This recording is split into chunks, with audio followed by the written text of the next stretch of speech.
A good point against a very good Melbourne City side. How's the squad feeling off the back of that result? Yeah, I think the squad's really happy. I mean, obviously would have wanted to come away with a win, but going down twice during the game and fighting back to end up with a point at the end of the game, you know, happy with the girls, happy we still had that fight, and I think it shows that we're not going to stop until the last minute of the game. How pleased were you with that resilience that was shown? Obviously, as you said, we went down twice away from home against a good team. How pleased were you for us to fight back at both times? Yeah, really pleased. I mean, obviously, like I said, I definitely think we had chances early in the game to put more away. So did they, but at the end of the day, to scrape a draw through, keep fighting back, sort of never say never attitude, that's what we want to keep bringing into the competition and every game pretty much.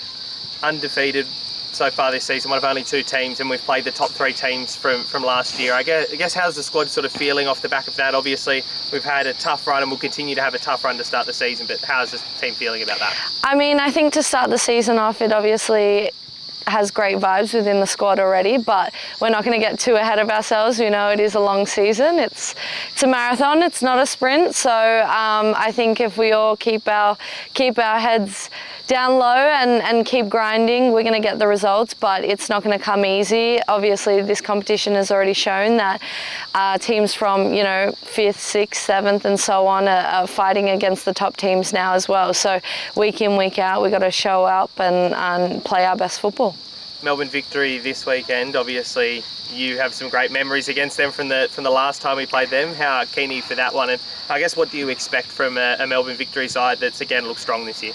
I mean, I think looking back at last season, we were definitely really happy with how far we came, and that Melbourne game in Melbourne, probably topped it off for me in terms of memories, and it was really nice to get that feeling and have the support from everyone in that moment. It's not just me taking the last penalty, it was, the people taking the ones before me, and it was, our keepers saving the ones before that as well. So whole team effort in terms of that, but I think Victory definitely have maintained a great core group, and they're not going to be an easy feat either. They play really nice football, and they have great technical players. So I think coming into this game, we're just going to keep playing our football, stick to our style, and match the physicality. Unite round this weekend. I guess speak to us a little bit about what it's like to play in it. We played in it last year, but to have all the teams in one place for one weekend of football. Yeah, I mean, I think it's great for football and for women's football. Obviously coming up after the World Cup, we've got lots and lots of young supporters who are coming through. Heaps at the Central Coast, heaps in Sydney as well, which I think is going to be where our main crowd is this weekend. I think all the girls are super excited. Tickets being free allows that entry to anyone, whether they can afford it or not. They can come down and watch heaps of games of football and hopefully get around us and the rest of the teams for the rest of the season. So it's a great opportunity for us, but also for every team to put on a show and show Sydney what we're about.